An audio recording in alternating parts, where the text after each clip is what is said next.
Welcome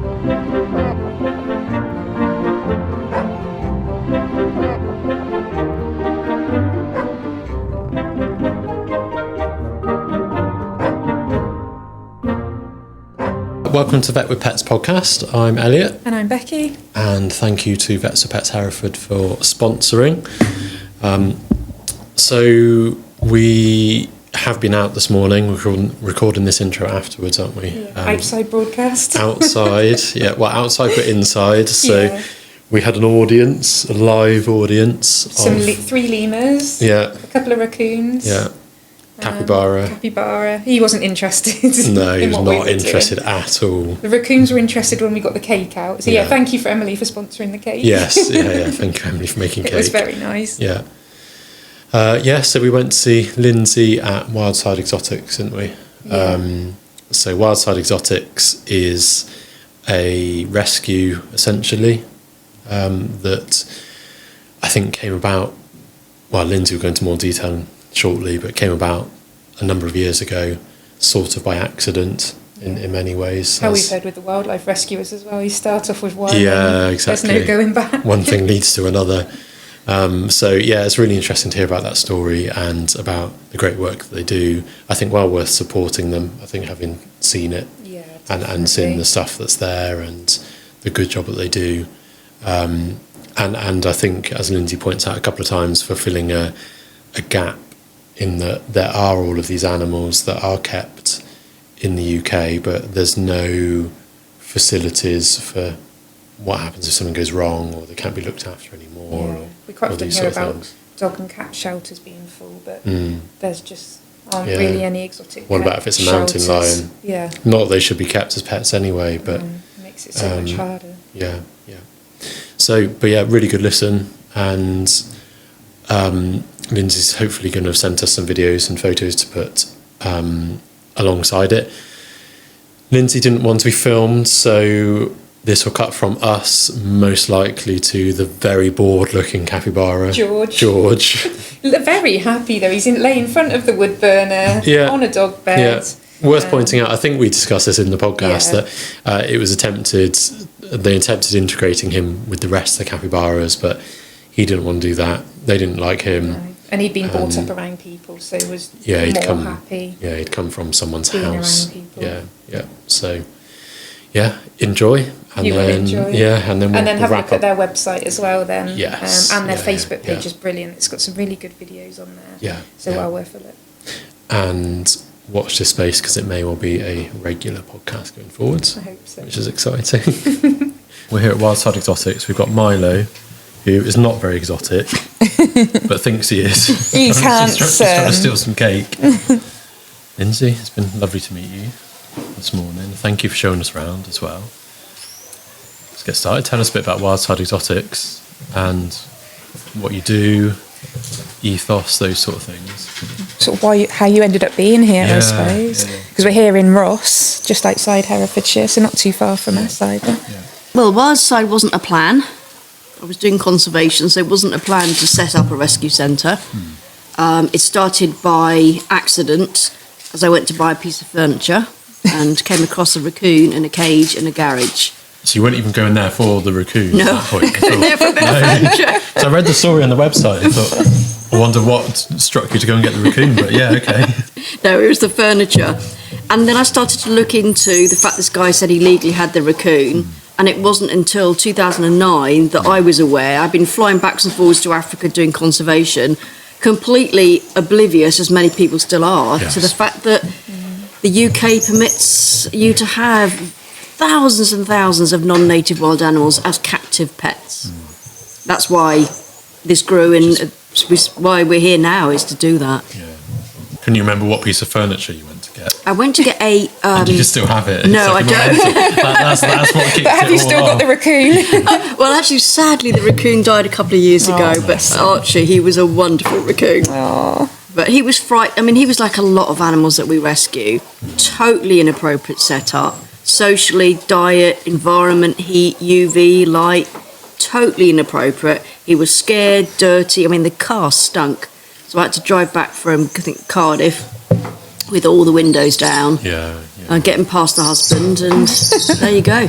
And I suppose perhaps at this stage, should we go into a bit on actually, yes, you can legally keep these animals, but there isn't really anything in the British law system to account for the welfare needs of those animals. So... Yeah, I mean, you can divide it into, there are very few animals that you are told legally you cannot have. Yeah. So you've got invasive species, you've got a few that you could go and find a list, I think it's about 20 that you cannot have. Outside that... And bearing in mind that includes things like grey squirrels and things like that. And dogs, the bully breed, I think, it's a couple of dog there's breeds. three or four band dog breeds. That makes up some of the 20. Yeah. But you could have a mountain lion. Yeah. Yeah, it's mad, isn't it? So there are thousands you can have with no licence, so they can be completely under the radar, bred for profit, sold singly when they should be in groups. So they're completely invisible from a welfare perspective. And there's no rehoming facilities, or very few, and most exotic vets won't touch them. No. So would the meerkats come under that then? Meerkats, you don't need a licence. Then a small percentage need what's called a DWA, which is a Dangerous Wild Animal Licence. That's a very, very small percentage need that. And to be honest, depending on what council you're with, it can be very, very hard to get one, or relatively easy to get one. It's a bit like the dog breeding licences. It depends which councils take it seriously and which ones don't follow up on it as much, I suppose. There's some great councils out there that are ferociously on the welfare of the animals, and others that, it's like signing a pub licence. Yes. Yeah. And so it started with the raccoon, but you've clearly got a lot more animals here today. So how did it develop from one raccoon then, and how did that fit into what sounds like quite a busy working lifestyle at the time, maybe? If you're doing a lot of travelling out to Africa and things. Well, I was doing the African, and I was running my own business. Okay. And I was actually giving some profit from my business into the project that I was doing, which is called Jackal Connect. Yes. Okay. So those, I intertwined them, and I used to do talks about high performance teamwork lessons from the wild. Okay. So I took the film footage from my African conservation work into, so I merged them nicely. But it was really, really full on. And then it just slowly moved on. The more I found out about it, and then I wanted to companion the raccoon. Yes. I didn't want it to be on its own. So I was looking and investigating what you could get, and went and saw, and I was appalled. So I pulled a few animals out of situations. And then I got the name via the vets, word of mouth. And now we've ended up with just under or just over 200 animals, 41 different species. Yeah, again, it's amazing what stuff is out there and scary as well. Although I think raccoons are now on the list of animals that are invasive, aren't they? Yeah, because places like Germany, they've got quite big problems with them, I think. It was more of a hangover from EU legislation for Brexit and all that. You can't have a raccoon dog, a quarty, which is a member of the raccoon family, or a raccoon, but not for the welfare of the animal, because it was invasive to native wildlife. Yeah, if it was there's no welfare orientation up. The DWA, Dangerous Wild Animal License, is not welfare driven. It's about human safety. Have you got enough locks to lock your animal in? Do you inspect it twice a day? But not what are you inspecting it for? Yeah. Tell us a bit about you though. So where did you grow up? What I guess triggered all of this drive and passion for the natural world? I can be very precise about that, and it was age 8. I went to watch Born Free with my sister Tracy, and it was from that point I made a commitment to myself that I'd do whatever I could to try and help animals stay wild. Which is why, Elliot, I find it ironic I now live with caged wild animals. Because I don't get pleasure seeing them caged. No. I have this discussion quite a lot with people because I've got a collection of rescue birds, and I don't like seeing birds in aviaries, although we make them as naturalistic as we can do. But then you end up with them because of that belief. So. And it's one of the discussions we have with owners every day, even like down to what you would think is simple, like a rabbit, and people don't know that they need company. And it's something we're discussing on a daily basis, companionship and the correct environment, and as correct as you can get it. And we'll see, like we deal with quite a lot of exotic pets through work, and I think I mentioned in the original email to you, it was a spur of the moment email because I'd taken home a bearded dragon that we had spayed that day, and it turned out she had rotting egg contents inside. Lovely owners that had taken her on as a rescue from a poor background, and she just passed away. I think she was just too weak for surgery, but we had to do the surgery, otherwise she was going to die anyway. Yeah. And even with species like bearded dragons or the geckos, which are seen as common, countless common pet reptiles, actually the husbandry requirements can be really challenging to meet, let alone with some of the even more exotic pets. It's the same like if you go to the sugar gliders, they're often sold as a first timer. No animal is a first timer. They've all got specific, explicit needs in the wild that you cannot replicate domestically. And this is what we always say to people: look at what they do in the wild compared to what you're sort of offering. So a bearded dragon, the people would be told a 4x2, a 4 foot by 2 foot viv is what you need, but that's bare minimum, and you look how much ground they would cover in the wild. And the same thing with the sugar gliders. They're called a sugar glider. They can glide a really long way, and then they're quite often kept in cages and suffer from the diabetes. And I think the thing, my aspiration would be that people aren't allowed to have wild animals as pets, and that we put all our energy into protecting the wild so they can stay in the wild. That's a complete sort of aspiration, and I know that given the human beings that won't ever become a total reality, but we can work towards that goal. Because or at least make appropriate hoops for people to have to jump through to even entertain the thought of having some of these animals. That's the thing, isn't it? Even the new primate bill that was going through, a lot of zoos weren't going to meet the what was needed from having indoor and outdoor enclosures, having UV, and that just, if a zoo can't do it, how can a normal person in a house do it easily? It's really difficult, isn't it? So day to day then, talk a bit about what you do. What's I don't expect there is a normal day. I imagine it's busy as well. Looking at, we've been around and seen all the animals, and describe. Well, it's 7 days a week. Yes. And I've actually booked a 3-night away in March for my husband's birthday. But that it's like extracting. It's really hard to go away. Yes. And it's not because the team can't cope; they can. But it's the fact that we're quite a small team, and if one of us is down, we feel it. Any so of us being down. There's 4 of us, so that's not great. So a typical day would be probably about 5:30 in the morning. I'll wake up with a cup of tea and do at least a couple of hours, say an hour to a couple of hours. Admin work. There's a lot of that. Who did I inject? What I injected, when the expiry date, the batch number, all of that. There's a lot of paperwork. So I sort of wake up, and I like having that headspace, sitting in my bed. Now I've got the dog Marley in my bed as well, doing that. And then it's come down. Aid's normally here from 7:30, although he starts work at 8, but he's keen. And we'll prioritise the day. Carly and Freddie come in at 9. We'll have a cup of tea, and we're all doing our different things. I'll probably leave here, the barn and the animal rescue centre, between 6 and 7 o'clock in the evening. So you're talking from 5:30 in the morning to 7. When I get in, my husband does the cooking now. He's retired. I'll eat, and then I'll do paperwork again. So I have a really fun-filled life. Do you live on site though? I do live on site. Okay, so this is not too far. It's not a long commute. And how did you end up here, actually? Because this is an old poultry building that we're in. It is, yes. So, how did you end up here near Ross and Wye? Well, we were gazumped on a place near Glastonbury. Okay. We were looking for a place that I could run my business from. So my corporate work, my training, my speaking. Yes, so this has got cottages. It had a conference suite. Yes, okay. So we bought it my business bought it for me to do business here. Okay, yes, okay. But the animals have paid to that. I don't do any business anymore. It's just animal business. I think that's fair. And I mean the setup in the shed is really good, actually. It's poultry building, so it's all going to be insulated. It's really long. It lends itself to where we are. What sounds like long-suffering husband and maybe family think when you come home with, let's say when you come home with the raccoon, and then maybe when you announced, I presume there must have been a first mountain lion and you said, we need to help this animal. You know, the best thing... It's just got bigger and bigger and bigger. Exactly.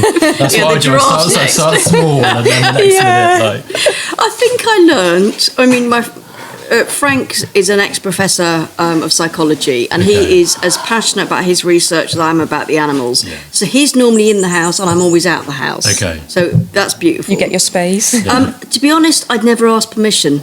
See, this is his saying. Rather than forgiveness. Yeah. this is how I operate. Yeah, I never asked permission. Emily won't listen to this. We'll talk about macaws in a minute, perhaps. And so, I mean, I used to get... So if I went to rescue something... Historically, I mean, he said to me now, like, just get whatever you want, as long as it's not in my face. I used to try and drive in the farm at about 5 o'clock when I knew he'd be asleep. Get into an enclosure. No, I mean, he wouldn't know what was here. No. He's a very indoor. He wouldn't really. If you said what animals are here, apart from the ones you can visually see from the sun lounges, he wouldn't know. He's just happy that you're happy. And well, I don't know about that. Hey, Carly. He's happy you're out the house. That's more it. And I suppose on that note, actually, you're lucky there's no close neighbours here at all. But are any of them live? Well, was that a hurdle as well with some... having mountain lions when your neighbour's got mountain lions, I suppose? We haven't. I mean, it's only in 2024. You wouldn't have found us. No, well, I've been aware of you for a number of years. Oh, have you? Okay. The veterinary world is relatively small. Oh, okay. So I knew that this was here in an entity.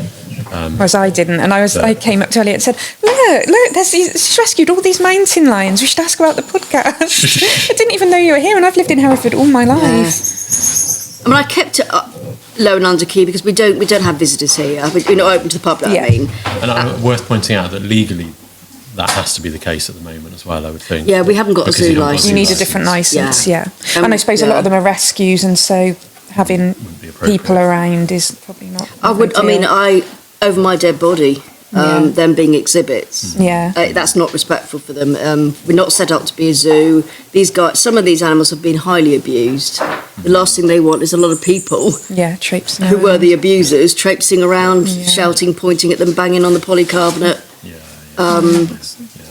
Not saying all people would be like that, but this is a genuine rescue. We don't breed and we don't have paid visitors. It's a genuine rescue place. It's their. This is their place. It's not mine, Carly's, Freddie's, or Ray. This is the animal's place, and we happen to serve them. Yeah, and serve them very well. By the looks of it, I would say.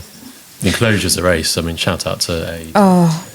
We passed comment earlier on the construction of everything. We probably should explain. There's sort of tunnels going everywhere, so everything's got an indoor and an outdoor section, and so different ones have got different tunnels to different areas, so they can choose where they want to be.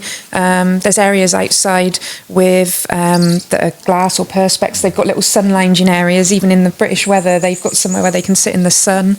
It's everywhere you look, there's a different and the enclosures are three-dimensional. They're complicated. And are designed to mimic what the animals would experience in the wild. Yeah, require places to dig, places to climb, hide, bed down. Yes, bask in the heat. At the moment we've got the 3 lemurs watching us. Is the camera on the lemurs? It's not quite. Shall I move the camera? Yeah, let's move the camera a bit. So the lemurs are nosing at us. The monkeys keep coming over to have a look and then get back to what they're doing because they're busy. The raccoon's just keeping a little eye out. And Capybara's asleep. So he said the capybara's the only one, George. He was bred in captivity with humans, and he just did not take to being outside with the others in the field. He's We've a homebody. 5 outside in the field that have a pop hole into the coal barn. And then George, they didn't like George.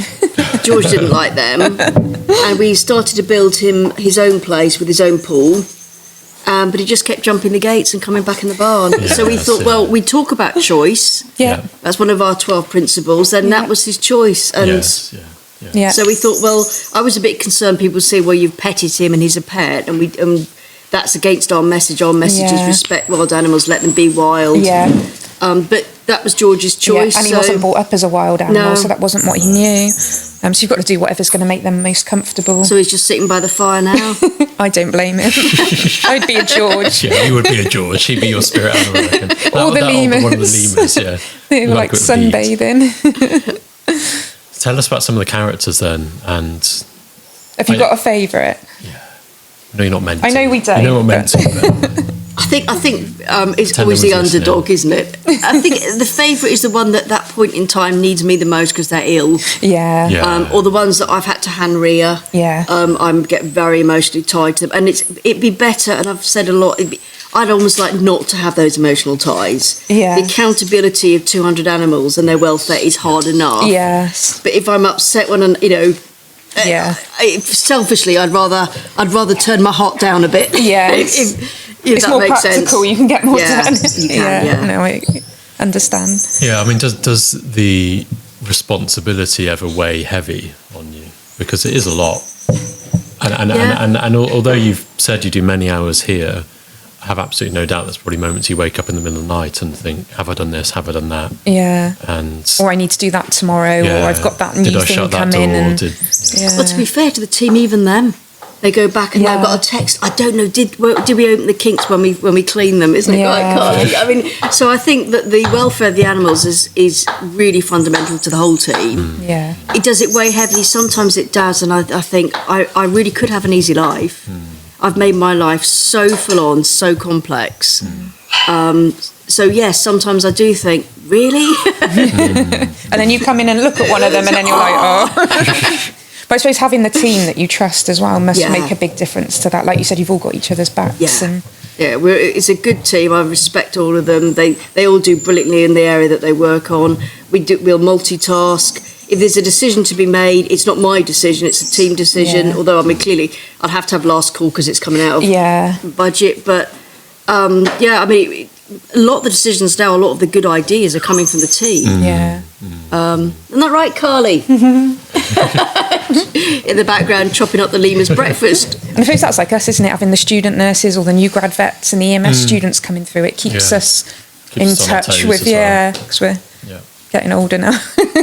Even you are now. Even you are. I mean, an example would be that the second line build, we had a volunteer builder with us, Matt, and we were working out how to make it look less clunky at the front and lower. And I think, well, can we do it? We can't dig it into the ground. He just said, why don't you just cut the panels? Yeah. And it was just his fresh perspective. So, great, we'll do that then. I suppose someone like a builder as well is looking more at the actual building rather than thinking of the animals behind it all, whereas you're trying to think of everything all together and he's just thinking, how's that going to fit together? Is there any of the animals that are like more difficult to secure? Because I was wondering, like you might think that maybe the mountain lions seem like the scary ones that need a really secure pen, but is it something like the raccoons? Can they, because they're so cheeky and into things, are there ones you have to keep your eye on more? The ones that I'd say would be the most difficult would be the meerkats. Really? So we've had some trial and error. This was years ago when we was interviewing. Yeah. We've now got a groove about how we design, but we didn't have good enough wiring on the floor and concrete, and then we had put bark chip on top, and they still managed to get out. Did they? So I'd say I would, with trepidation, do another meerkat enclosure. They are clever, and then one of them pretended to be a sugar glider. And did a huge jump. So if I should take you to the big area, we've had to put perspex up because this one would stand on a upturned log and do a sugar glider and it's jump. like Mission Impossible. And probably immediately regret it afterwards when he's away from his Then he went mates. back. When we saw him do it, and I think he's probably done it a couple, and then he went back into the groove. He climbed up and went back in. And this is what we always say with the exotics, isn't it? Sometimes it is trial and error or finding out things because not with the mountain lions. No.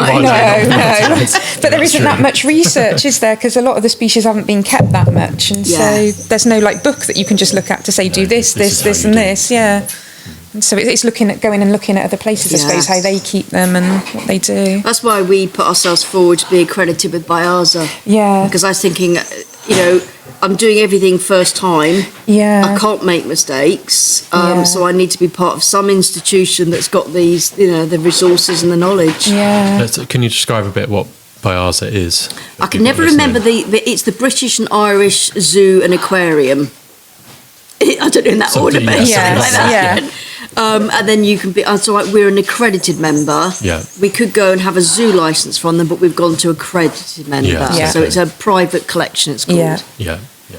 And do they oversee things like how the animals are kept? Is there like voluntary codes that you... There are codes, and then we get inspected every 3 years. Okay. And then we get inspected every 2 years with the DWA, the Dangerous Wild Animal Licence. Yes, okay. Yeah. And I presume with the DWA, if you're taking on a new species, then you would need another inspection as well. And I do a shout out to Herefordshire Council. They have been very professional and pragmatic with us. Oh, that's good. I wanted to ask that, but then I didn't know. They've been really good. They've come round, they know the setup. They work with us so we can quickly take on emergency animals. I give them a chart very regularly of what we've got on site. They clearly follow all the protocols. But they are very pragmatic in, you've got to have 8 more mountain lions coming and lynx and whatever. Sort it, and we'll sort it with you. That's good. Well, you've probably developed a relationship over a number of years now as well, I would think. It's going to be a tricky question. How is it all funded? And how has it been funded until you've become more public recently? Because there's it must be difficult not having the public here. Yeah, and also a lot of cost that goes into looking after animals properly. Which is probably why a lot of them have been given up, I would have thought, as well. So how we've been, well, up to between 2009 and 2014, it was self-funded. From the business that I no longer can run. And the suits that are sitting up in the wardrobe never been worn again. So it's self-funded, but plus we've got 4 holiday cottages on site. So people can't come in here, so I don't want to set a different conception, but they can hear the animals, they can see some in the fields. You can see a number of them, to be fair, from the cottages, can't you? So it's cottages, self-funding, and then 2024, I started asking for donations. And we need them more and more now because I'm years and years away from ever earning an income. I don't pay myself an income at all, so I'm zero income myself from this. And every penny helps. And a shout out, people just giving us £2 a month for our website on a subscription. That adds up. So we've got vet bills, we've got new builds, food clearly cost a fortune, shavings even. Everything's gone up, hasn't it, recently? It is very, and I don't want to, these animals deserve their best second chance, which we want to give them, and I don't want to cut any corners. So you've got an Amazon wish list, hasn't you? We can put a link to that. Yeah, we'll put a link to that on the podcast as well. And then on the website you can make either regular donations or one-off donations on there as well. So do you do animal sponsorship or... We have on our website, we've got, I'm not really into marketing, so this is all quite new, but the website, we have a company sponsorship. And we're saying that if a company's interested, they can contact us and we'll work out a package with them, depending on size of company. And even whether it's they sponsor, but they then have a team build here, and a voluntary day team build. Don't tell our team that. No, we've all, honestly, they're all like, can we come? They're all so jealous. No, it's not. But also shout out about a school challenge. Yes, I've seen that on Facebook. Yes, I did see that actually. So tell us a bit more about that and how people can get involved with that. It's because of all the lion build that we're wanting to buy tons of materials at huge cost for the lions. We've put out just via our Facebook at the minute that if primary schools and secondary schools, because it doesn't matter where they are in the UK, if they want to raise funds for the lion build, then there's the primary school and the secondary school that raises the most funds. They will have a 3-hour educational trip with the picnic here. And I've cleared that with the council, that's fine. I've got up to my 7 days a year, so that will come off that. Right, welcome to the Wildside School Challenge. We have recently rescued 11 cats. These are 3 of them. So the challenge is help us buy the materials as quickly as possible so we can build these 3 a huge big enclosure, which is going to wrap around here and go all the way around there.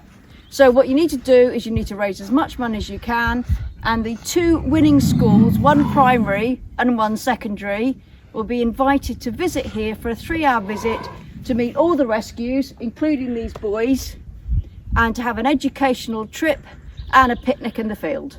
So please encourage your teachers and your headmistresses and headmasters to start the Wildside School Challenge. Get going, make a direct email contact with us and we'll send you more information.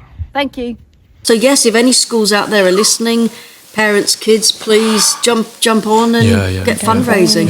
And the reference to 7 days there being that if you have people here any more than 7 days, you need a zoo license, isn't it? Yeah. Tell us about the mountain lions then, so that people can fundraise for with the schools initiative, because there's a story behind them, isn't there?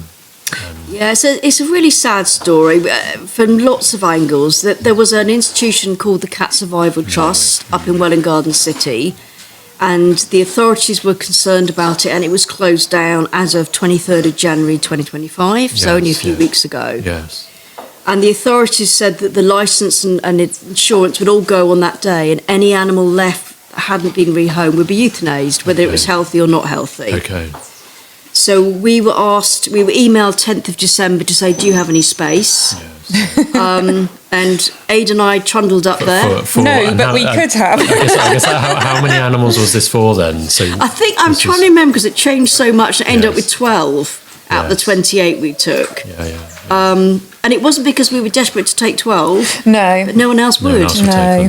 And I saw that was it a bobcat that was left? Then you went down there, and so he just ended up coming back as well. Blob. I mean, Hertfordshire Zoo and the Big Cat Sanctuary were interim managing and trying to rehome. Yes. And they were desperately trying right up to the last minute to find Blob a place. Yes. And then Ada and I looked at each other and said, well, could we just, go on then. Pop him on the back. I suppose he's only little compared to the mountain lions. Won't take up much space. So, I mean, this is a classic example of why the UK is crazy to legally permit animals like mountain lions, lynx, bobcat, parrots, eagle owls, because it's very hard to rehome them. So the animal gets one chance with an owner that often doesn't know what they're doing, and you'll see the diseases that the exotics come in with. Most of them are avoidable. I would say 90%. It's husbandry, we say, don't related. we? Yeah. And then if they do need rehoming, it's often they get the bullet or the needle because no one wants them. So the 8 mountain lions that we took, they would have been dead by now. We hadn't taken them. Yes. And I just think that's a disgusting reflection of a country that prides itself on being a nation of animal lovers, and I totally disagree with that statement. I'd say we are a nation where the UK government has got itself in a pickle, not caught up with the trends on exotic pet keeping, and is determined almost not to keep up with it. Yeah, and it's quite often it will be, well, America's much worse than it is here, but just because that's worse doesn't mean that we're good. Better, I think. Yeah. But I think I'd probably be right in saying, I think the general public, on the whole, the average person probably have no idea that a lot of this stuff goes on. As well. Do you find as well it's sort of the older generation, whereas the younger generation seem to look more into getting pets, or is it the younger generation that are buying these? What sort of places are they coming from? Where are they? Who's buying these meerkats and these raccoons and raccoon dogs? And because where do you find them as well? We had that really sad case. Yeah, we had someone with a young meerkat. This is a few years ago now. Yeah. Single pet. They'd trodden on it.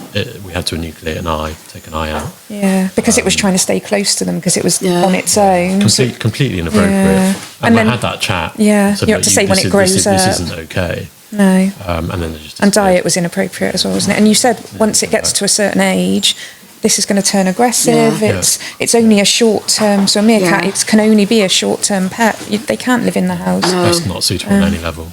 No, and that's why you've got so many here. There's a lot. We've got 21 meerkats, 21 raccoon dogs. Yeah.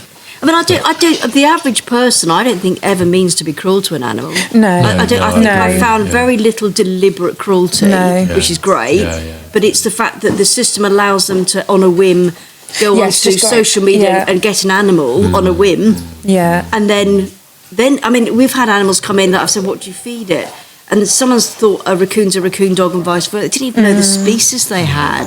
So I think it's the setup that needs to change to avoid the issues that are happening. But I've rarely found someone that's deliberately. No. And I just worry it will get worse with us just ordering stuff off Amazon next day, and everything's instant, isn't it now? Whereas it used to be, if I used to get a pet when I was little, it would be a few months of reading up on it, going to choose which one. And you'd see people with puppies as well, because I started vet nursing like 20 years ago. They would see that puppy when it was born, go and visit it 4 or 5 times before they took it. And now it's just someone going and picking up an 8-week-old puppy for the first time. You miss out, and people don't realise how good that section of it is. It's so fun to see them growing up, and I wonder if it is that's just becoming more instant. That's even something standard like a dog, isn't it? Yeah. And kittens. If people can't even do the proper research for things like that. But a delivery driver came and just said, "Oh, do you take dogs?" I said, "No," but by the fact we've got Milo. He got a puppy over Christmas and didn't want it anymore. Yeah. It's just so sad. It's just, so it's not just wild animals, it's any animal. Yeah. Unfortunately, if there's money to be made there, then there's someone to make money from it at the end of the day. Yeah.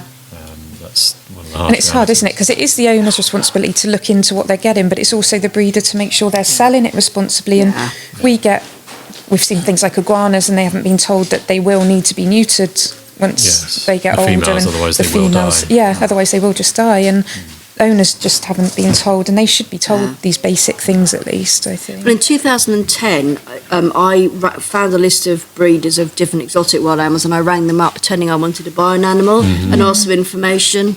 Yeah, you can have a meerkat on its own, love, it'll bond with you. No, it doesn't need any heat, it can be outside in winter. Just complete opposite of what the animal needed. So I think if we could tighten up the breeding protocols. Because dogs need a license, dog breeders need a license now, so surely exotic ones should as well, shouldn't they? Well, I think this is the thing, though, is that I don't think a lot of them are necessarily above board, realistically, are they? That's the thing. But the way they could get them is by tax, because if they're selling them, they're making money, so they should be a business, shouldn't they, and paying tax on it. Then they've got to find that money, haven't they? So... Yeah. But if you look at cows and horses, sheep, goats, they're all tagged and passported. Yes. So we've got the systems in place for every animal to be visible. Yeah. And yes, you're always going to get the underground, you're always going to get the black market, but at least we could try and make the legal market better welfare protection. And so then also, if the people who were looking for a breeder could pick a good breeder as such. Because it's like you with your goats, there's a lot of paperwork, isn't there, for you to do and fill in. And it just makes you think twice then if you've got to fill in a lot of paperwork as well before you get something. You need a holding number for farm stock, don't you? A CHP number. Yeah, CPH. Yes, CPH. So it's the right letters. But why don't you need something like that if you're going to have an exotic animal? Yeah. So all the systems are there. It's not a difficult solution. No. Tighten up the legislation. I think make the dangerous wild animal licence the same standards as a zoo, if not better. So it's a big hurdle to climb, and make every single animal, not just deemed dangerous, every animal has to be licensed.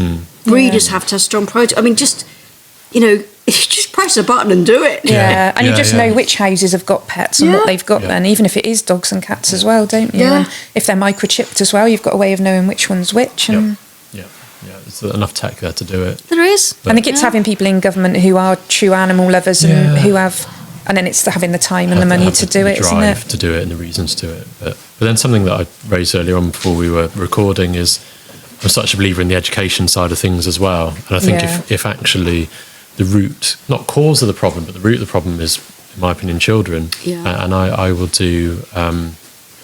I'm not sure if you agree with this or not, but I'll do school visits. I've got rare breed goats, and I'll take the goat in and we'll talk about welfare needs and companionship, and actually thinking of it from the animal's point of view, saying to the children, do you like having friends? And they'll put their hands up and say, well, do you think that this animal would like having friends? And then they were like, oh yeah, of course they'd like having friends.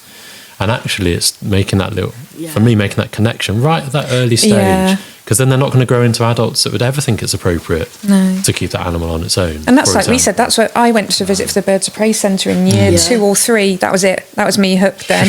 You said you watched the film, and it is at that age where you're going to catch that impressionable age, so that they're never going to grow into an adult that will go out and buy a soul meerkat or whatever. Rabbit, the small hutch that's bored with after a few months. No, I totally agree with that. And in fact, Carly and I are going to be doing some school talks. We won't take animals with us. No, it wouldn't be appropriate. It'd be different for a goat, but for a wild animal we wouldn't. But we're thinking my goats love it. I feel like George would like it, though. I feel like George is the capybara. You can't take a fire with you. But we were thinking about things like we'll take some piece of wire with no sharp edges, and we'll get the kids to pass the wire around and hold it a foot away from their faces to say, do you want to see the world through wire? We're going to put up the Dangerous Wild Animal Licence. Says a mountain lion only needs, as a minimum recommended, 28 square metres to live for the rest of its life. We're going to take some rope and make 28 square metres, and we're going to give our talk within it, and they're going to ask them to guess what animal the UK government says can happily live its life out in 28 square metres, which is smaller than most people's lounges. Perhaps once we finish recording this, we'll go up and just film me just walking across it and time how long it takes to walk across it. Fantastic. And then we could also so probably, I bet some of our rabbit owners have got an enclosure as big as that for their rabbits. I bet you. My rabbits your rabbits definitely have. 4 or 5 times that size, Yeah. And clearly the macaws that you're lifting from Wildside, but you've yet to say to your wife, they'll have a nice big area as well, won't they? Nobody tell Emily. I think she would murder me. The man looks scared. I mean, there's asking for forgiveness rather than permission, but I can only push it so far. Yeah. But no, I think, well, again, with the macaws as a real example, some of these birds can live 70 or 80 years. Yeah. And they live in big flocks in the wild. They're so sociable. We've covered this before on a podcast. Yeah. My thoughts on captive soul birds in someone's living room. I think it's so incredibly depressing. But having said that, to make really clear, a lot of these birds are so well loved by that family. Yeah. But actually, from the bird's point of view, that love doesn't necessarily go very far if its welfare needs aren't being met. And then the breeders have hand-reared them as well, so they are already... They're confused. They think are they bird, are they human? But I think you take the love word, and I'd say that's the most dangerous thing out. That, respect would be a better word for it. It's you've got to respect an animal, not love it, because love can be so selfish. I love cuddling my whatever it is. And we've said this, haven't we? We come here and we see all these and I'd love to give that raccoon a cuddle, but it's not for him, it's for me. And it's removing yourself from, and just having a deeper think about why you want to do it is the thing. But that's difficult as well, and I think we've raised before on the podcast the suffering that we will see with well-loved pets, and they are very loved. But actually, if that animal euthanasia would be better, or whatever it is, a better environment, the love doesn't then stretch very far, unfortunately. And love's not enough. Not when you're, because if you think about it, I mean, you are keeping you imprisoning another species, and you are in total control of what it eats, when it eats, how often it eats, its companionship, its temperature. You are in complete control. It is a prisoner. That's what it is. It's not a love baby. It's a prisoner. No. But also when we look around, I mean, we've got species in here from North America, all over the world, from South America. We've got African species. These are animals that it's incredibly difficult to replicate their needs. Yeah. And with energy prices now expensive as well. Yeah, and it just can't be done in a home, realistically. So it's having that set up. Do you have to do a lot like activity feeding and things like that to keep them busy? Yeah, I mean, Carly's created actually some lovely enrichment things for these guys, and we'll put stuff in sacks with straw, mealworms that they have to put their hands through to get them. Yeah. We have zip wires for the mountain lions. We hang big chunks of meat up. Yeah, okay. But again, that takes a lot of doing. And enrichment time as well. Sometimes especially people take a photograph. Be doing it regularly, not just like once a month or something. And it's not a once. It is. They're continuous enrichment. Yeah, because in the wild they would be enriching themselves because they have to find mates. They have to get food. Yeah. So the raccoons are just being fed now. Do they have like their favourite things? Does each one have a different thing they like the best? Or they do like bananas. They're not too keen on veg. Do you find, because we get a lot of domestic cats that get like stress cystitis and over grooming and hairballs, do you get that as well with like the bigger cats, like the mountain lions, or is it not a thing? No, I mean, we have had some really stressed animals come, but the cats, no, we haven't had that so far. I'm not saying we wouldn't have it going forward. And then, as I said, we move an animal around on site until we get the sweet spot where it's relaxed. So some of them are indifferent or positive about their neighbour, and if they're not, then we'll move them somewhere else. So if you looked at the lynx that was beside the mountain lions, as relaxed as anything. Indifference to relaxed, That's interesting. Why domestic cats get it and we don't see it so much. They've been bred into them potentially. Maybe. That was my other question. And the spider monkeys, I mean, we've moved them here so they can see more. They love seeing stuff going on. Someone's coming there, they run up and down from there to their sunroom right out there if there's someone delivering something. And that's when we found that being out there is just two, because there's a 16-year age gap between them. Is there? So we will have a situation where the youngest one is going to be on his own, and we're going to have to rapidly find a companion. And we were saying earlier on, this is a challenge as well, particularly in a rescue situation where it wouldn't be appropriate to just go out and try and source or buy a companion. You've then got to work quite hard, I presume, in some of these situations to find someone who's appropriate. And we haven't been successful with a fennec fox or a porcupine. No. And so if anyone out there's listening. So it's a female fennec fox and a female porcupine. Who are not friends, by the way. sounds like they are then. Sounds like a children's story book. They're not bonded. I mean, they're sociable animals, and on Biasa we put them on there. Could someone give us a companion, or could they take them to companion something they've got? Yes. No. Yeah. So even when our intent is to do that, we know it's hard. But I was looking at your website. I mean, there's not ways around it, but also the situations where you're having interspecies enrichment, maybe is a more appropriate word. And again, some of the species in here, I think they probably get a lot just from being around other animals as well. Because in a wild environment, again, there's always going to be something else going on, isn't there?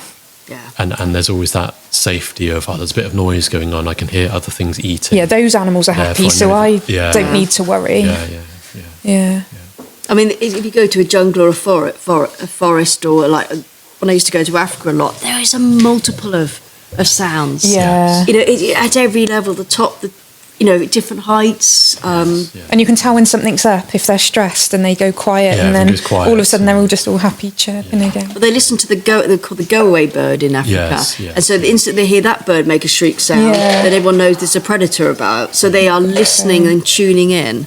It's been really fascinating walking around. I make no lie, I've talked on the podcast before, and everyone who knows me well, I've always dreamt of having in my younger days, I'll call it a wildlife park, working with animals. I feel so privileged as a vet that I can look after animals, but also found this passion for looking after people as well, and certainly the educational side of things. So where do you see the future for Wildside Exotics? I know you've gone CIC recently, so Community Interest Company. Yeah. The future. Well, I mean, part of the going public was thinking about the future, because it was just Lindsay and her animals, and now I've made it a legal entity. I've got websites, Facebooks, social media, some BBC things going out. Just to make it stand on its own ground without me. I'm not going to live forever, and I want the entity to live beyond me. Otherwise, these animals will get euthanized to the point that I'm buried. So I'm thinking similar situations that you've taken animals on from, isn't there? Absolutely. Very true. I'm in discussions with a couple of places, people, just putting seeds around, with someone come and buy the whole lot out and keep it going. Finding the right person, if it's not my own family, and I think you've got to want it 100%. It's got to be something you do in your spare time. So that's one of the reasons. Sounds worrying like me. Dear. I mean, it's because it's such an undertaking. And I think it's great what you put out on your socials, but I don't think it covers half of the good work that you do here, to be fair, and the animals that are here. So I think hats off to you for sure. Is there, where's capacity? Is there a time we think we're full? You just had that Carly look. Carly's rolling her eyes in the background. I mean, I think a lot of rescue places that have big hearts say yes, which I have so far, and then end up maybe not being as good as they could be. And I think the team would say we're at that point now, Lindsay. I still find it hard to say no, knowing that the animal is either going to stay in a very bad scenario or it's going to get euthanized. But I think we're coming to that point. It's not we haven't got the land to do it, but there is a point that the focus, like you just talked about enrichment earlier, enrichment, I think I wish we could do even more of it. You're planning it, it's taking time, and I want to do more and more of that. Make the places more adventurous, do more research on medical conditions, and the more we get in, the less that's going to be. But I mean, look, you do a fantastic job anyway, but I think what you're describing is, for me, what's sometimes a familiar guilt feeling. I could do more, I could do better, could be doing this. And that's a dangerous thing as well, isn't it, in some ways? Because you can only do as much as you can do, and certainly many of these animals, it's far more than what they would have had previously. which is great, really. Is there... We glossed over earlier on the favourites thing. Yeah. So, the animals are listening. Do you mind? Yeah, I know. Well, we'll pretend they're not listening. What's the favourite species to look after then? I think raccoon. The first one that I rescued, I would say raccoon. Love them to pieces. Yeah. All of them. As I use the love word, respect them to pieces. Yes. Yeah. No, they've all got their different. Actually, they're all splendid little creatures in their own way. Yes, yeah. And my role is to give them the best that is possible in captivity. Yeah. And I'd have to say, I'm not putting my hand up and saying that Wildside is as good as being in the wild. It's not. We are not the solution. We are a harm reduction. Yes. But we are not the solution because we shouldn't exist. And my idea is that we don't have to exist. Yeah. You know, I'd like to do us out of business by doing media and the trade goes down. Yeah, to change it. Yeah. I'll rescue bunny rabbits as happy as I'm rescuing mountain lions. Yes. Is there any particular individuals over the years, like stories, that have really been tough for you to witness and to see, but maybe then have also been really rewarding, where you managed to take that animal and give it a better future? I mean, I'll give you a sad one that didn't have a good ending. 10 o'clock at night, a lovely member of the public said, I've managed to get a horse box, could I bring a very young alpaca here? It was left in a field. I thought it was a rug, and then it moved. And we tried the vet came, we tried everything we could, but we had to put it down. And that was just left to die in a field. Yeah. Just happened to be a dog walker passed by, saw it, and thought that looks a bit odd. That to me was just, at least it died in a warm, clean, straw-filled pen. Yes, and I brought the other alpaca in beside it, so I got the noise of other alpaca. But that was just why did that have to happen? Yeah. You know, it's the one about, just going back to the legislation change, the one about the monkey in the bed, get on the website, but the little marmoset in someone's boy's bedroom. The parents didn't even know what they fed it. Yeah. And I just couldn't believe it. Yeah. No, it's mad. So and we've had a marmoset came in that was pregnant, gave birth to triplets, and they always leave one. So baby bear, I took from birth upwards. A hand-reared baby bear. Yes. And baby bear is integrated back into that group of marmosets. Really? Yeah. So that to me, that's no mean feat as well. I was really chuffed with that. Yeah. Really chuffed. I don't go in and handle him anymore. He'll jump on me if I ever go in. Yes. But I keep a distance so that he's a monkey. Yes, yeah. He's not my pet. Yeah. And he's got his own genetic family around him. Yeah. How did he integrate back in with them? Did it very, very slowly, as you say. So I'd exchange materials with smells on a lot. Yeah. I'd then put him into the enclosure, but in a secure box for like an hour a day, then 2 hours a day, then 3 hours a day. Yeah. So they would climb all over it and he'd know them. I then took the group out of the enclosure and let him go loose so he knew the environment. Yeah. So that when he's got to know them, he didn't have to get to know the environment as well. Yeah. So that was planned over weeks and weeks. Yeah. And it worked. Yeah. It may not have worked, but it did. Yeah. I mean, it's good that he is able to have that companionship and still recognise himself as identifying with them as well. Yeah. Where did the parrots the macaws come from then? SSPCA. Oh, yes, you said, yes. Scotland. They are bringing another marmoset a couple of weeks' time called Steve. Right. They came from them. And we don't normally rescue birds, but they were very persuasive and said, we're bringing you a whole load of marmosets. Can we just put 2 parrots in the van?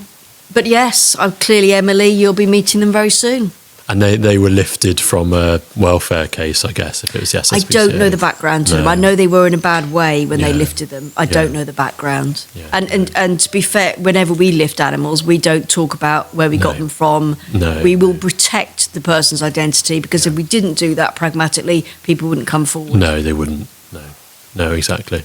And I would think there's probably some rare instances that court cases, etc., you don't necessarily want those animals to be identifiable here either. Yeah, because that's sensitive information, really. There was a lot of court cases around those guys, so we didn't even say we got them. No, exactly. No.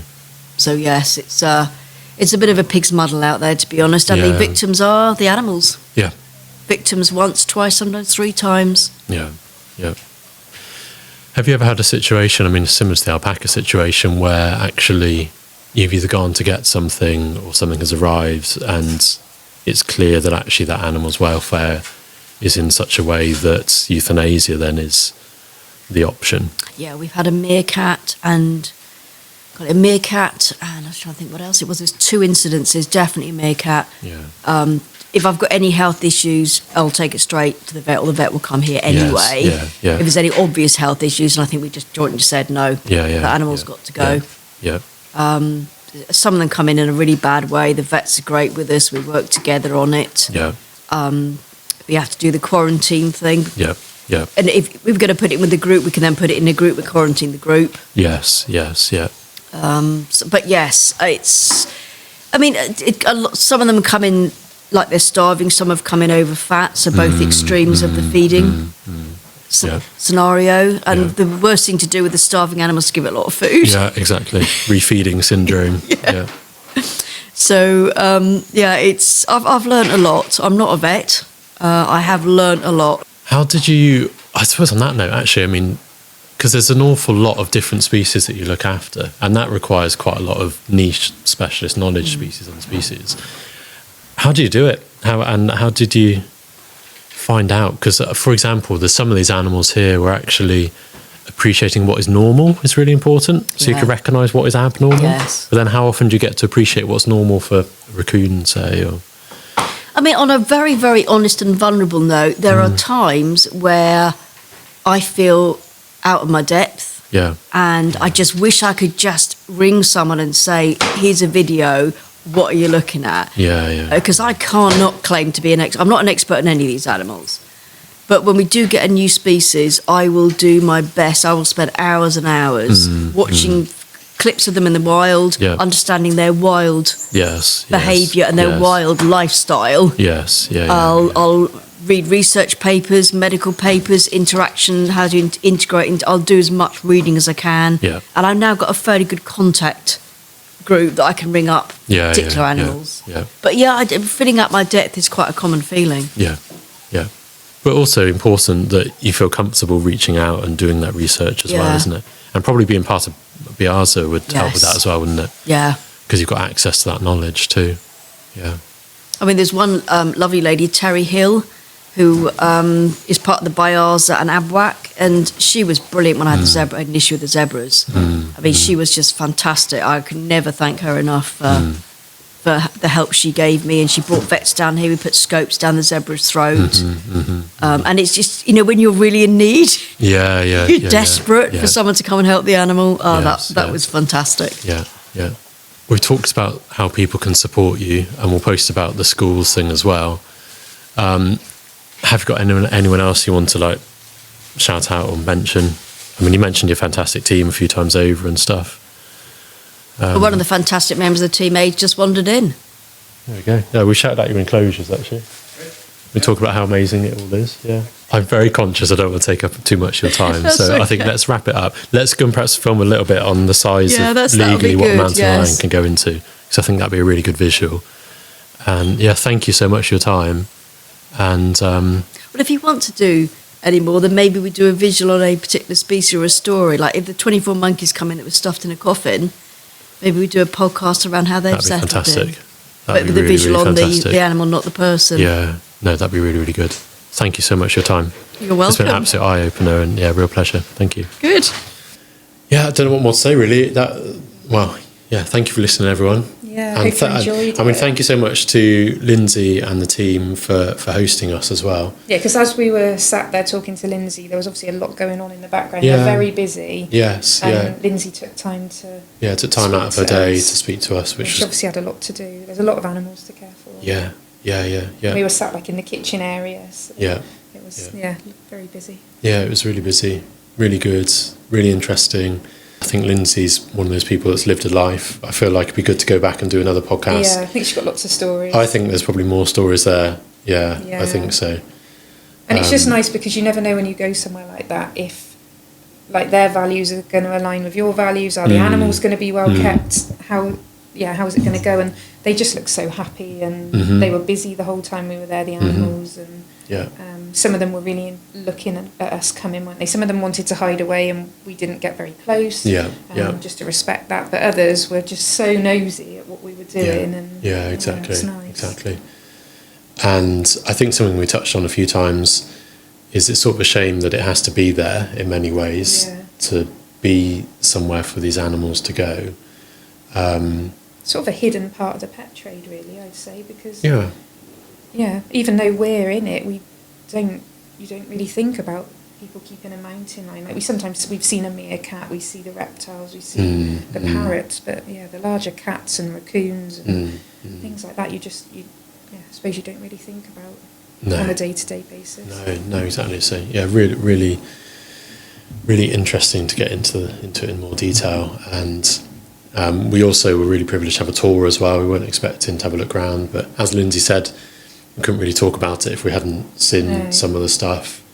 And the new mountain lion enclosures that are going in are really cool as well. So it just makes you think how much hard work there is in the building process of it to be able to take these animals on. Just how happy, even some of the older ones, like the wallabies, I think you said 23 or 24 years old, happily just hopping around. Exactly. It's so nice to see.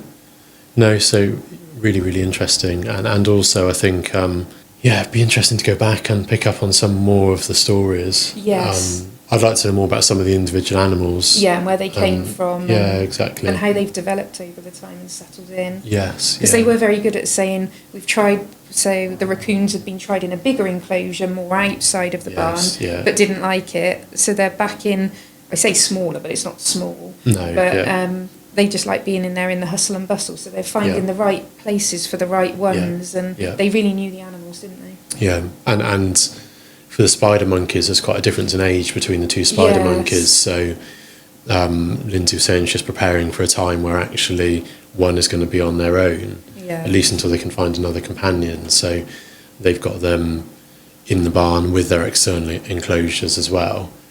And they were probably watching what was going on and stuff, weren't they? They kept popping back, didn't they, to see what we were up to. So look forward to going there again and going into things in some more detail too.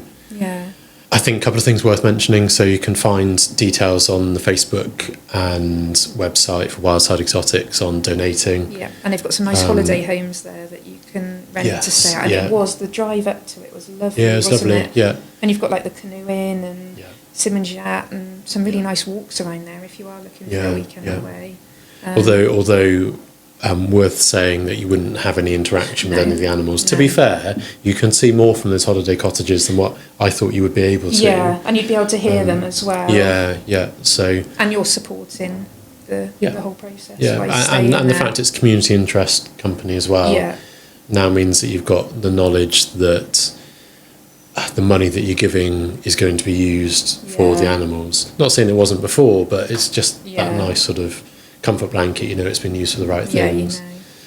Anyone with school age kids or anyone involved with schools worthwhile looking at the initiative they're running at the moment to raise money for Wildside, which I think essentially the winners, wasn't it, really? There'll be a primary school and a secondary school, and each one that raises the most money will get a trip and a picnic at the centre, which is it's fascinating. It's definitely worth doing. Yeah, for sure. Brilliant. Right, I think we've both got work to do. So unfortunately, we both wanted to stay there. I got to stay a bit longer. You had to come in here, didn't you? Had some diet consults to do. Yeah, sad times. Right, I don't know who we've got lined up next. Oh, we've got Abbeydale Vetlink on yes, Sunday. we do, of course. Yes. Is that Sunday, is it? Yeah. Okay. So I've had an email from Sam saying that they want to discuss using vet nurses more in practice. And just all about the different qualifications that there are around. So there are some online ones that aren't quite as useful really in vet practice and aren't properly accredited. So she'll be telling us what to look out for if you're looking to do vet nursing. Yeah, it'd be interesting to talk to them. I don't know if I'm allowed to say or not, but I'll say it anyway. I'm essentially now one of the governors, governor. Aberdare as well, so that's cool. Yeah, so we might get some stories in a about what you're voluntary doing. capacity. So yeah, that'd be interesting. I need to do some training for that actually. I had temporarily forgotten about that. I've now remembered, so I'll get on the case. Cool, but yeah, so we've got them, and then we've got more stuff lined up, and hopefully we're going back to Wildside at some point. Nice. To catch up on. I think we're going to catch up on how the mountain line's settling in. I think they've got a load of marmosets. I think that were coming as well. So yeah. And then everyone in the practice will be twisting your arm to do a corporate sponsorship. Everyone wants to do a corporate sponsorship. So that we can visit make some mountain line enclosures. We'd actually just be picking up poo probably, but don't care. We'd be all happy to go and just you would. Yeah. knock in. Yeah. Cool. I'm sure they've got some concrete for you to sweep. Yeah, I can go and sweep some concrete. I don't know. They need more concrete. Maybe we should sponsor some concrete. Sponsor some concrete. Right. On that note, thank you for listening. And I've been Elliot. And I've been Becky. And thank you to Vets Pets Hereford for sponsoring. And this has been the Vet with Pets podcast. And we'll see you next time.